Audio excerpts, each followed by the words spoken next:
All right, let's jump right into it. Welcome to this pre-flight explainer. Today, we are going to translate the somewhat dry textbook aerodynamics of a medium-level turn into a crystal clear, highly actionable mental model.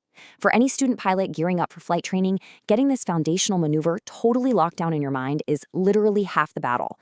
We're going to bridge that gap between what you read on the page and what you're actually going to feel and see when you're up in the air. So here is our flight plan for today. We are breaking this maneuver down into 4 steps: the concept, the physics of turning, the cockpit perspective, and executing the maneuver. Okay, section 1, the concept. Let's define exactly what a medium-level turn is. Picture this. You're sitting at the controls, looking right over the nose of a beautiful training aircraft. You're cruising straight and level, the air is perfectly smooth, your altitude is steady, and you are getting ready to change direction. But as a pilot, you know you can't just steer it like a car. You have to change direction without losing your grip on the air or sacrificing your hard-earned altitude. That level of precision, that's exactly what separates truly flying from just floating around up there. Now, a medium-level turn absolutely must adhere to 4 strict parameters to be considered successful. You've got to hold a constant altitude. You maintain a specific bank angle, usually somewhere right between 20 and 30 degrees. You leave your throttle completely alone at a constant cruise power.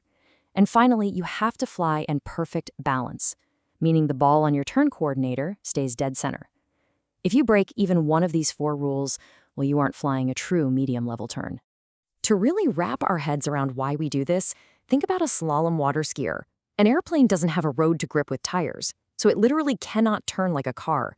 It has no way to just drift sideways efficiently. It has to bank. When a water skier carves through a course, they tilt their skis to catch and push the water sideways, right? That creates the turning force. An airplane does the exact same thing, just using the invisible fluid of the sky. Moving right along to section 2, the physics of turning. Let's unpack those invisible forces. Think about it like this. When you are flying straight and level, your lift points straight up, directly fighting gravity. But the very second you bank the aircraft, your lift tilts. Suddenly, a chunk of that vertical lift is now pulling you horizontally, and that is your turning force, your centripetal force. But here's the catch. Because part of your lift is now working horizontally, your vertical lift naturally decreases. If you just sit there and do nothing, gravity wins and you descend. So you have to pull back slightly on the control column. This increases your angle of attack, generates more total lift, and keeps that vertical component strong enough to hold your altitude. But physics always demands a trade-off, doesn't it? Because you added that back pressure, you've increased the load factor on your wings. They are literally carrying more apparent weight. Because of this, your stall speed actually jumps up. In a 30-degree bank, your stall speed increases by about 7%.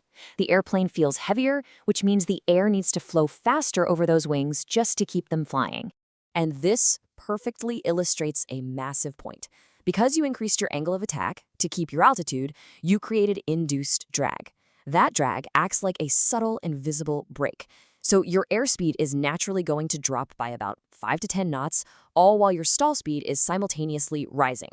Basically, the safe gap between your cruising speed and your stall speed shrinks a bit. Now, in a medium turn, you still have plenty of safety margin, but as a student pilot, you absolutely must be aware of this dynamic.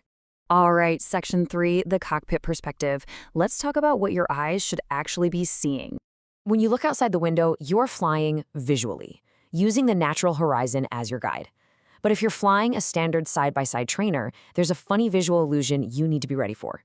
Because you're sitting in the left seat, a left turn puts you on the low side of the tilted plane, making the nose cowl appear slightly higher against the horizon. Conversely, a right turn puts you on the high side, so the nose appears noticeably lower. It takes a few reps to really lock this visual picture in, but memorizing exactly where the cowl intersects the horizon for both directions is the absolute secret sauce to holding your altitude perfectly. Now, knowing what to look at outside is only half the battle, right? We also have to ask a crucial question about what's going on inside. What physically happens to our flight path if we fail to coordinate our flight controls? Well, it all comes down to balance. If your rudder pressure doesn't perfectly match your bank angle, you're going to end up flying completely sideways through the air. Too little rudder, the plane falls toward the inside of the turn. That's a slip. Too much rudder, the tail swings out and you skid to the outside. Your balance ball instrument tells you the whole story. You just have to step on the ball with your foot pedals. Keeping that ball dead center is absolutely critical for both aerodynamic efficiency and your safety. Which brings us to our final stop, Section 4, executing the maneuver. Let's go through the step-by-step airmanship. Before you even think about touching the yoke, the very first step of good airmanship is your lookout. You have to thoroughly scan for traffic in all 3 dimensions.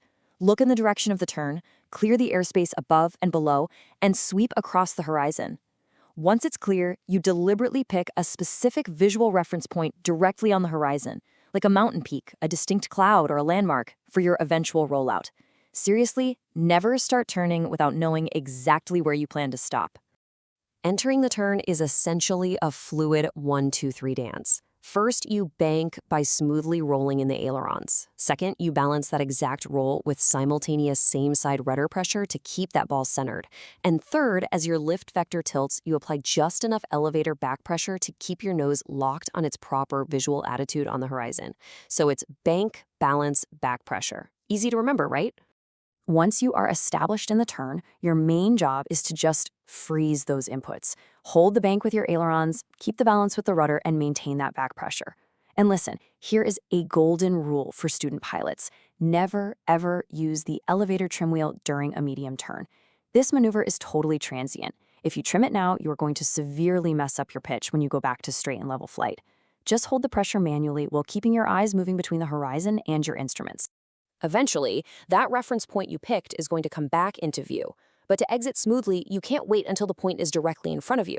You have to anticipate it by about 1/3 of your bank angle. So for a 30-degree turn, you start your rollout 10 degrees early. You roll the ailerons level, balance out the rudder, and this is huge. You must smoothly release that back pressure. Remember, you only added back pressure to compensate for tilted lift.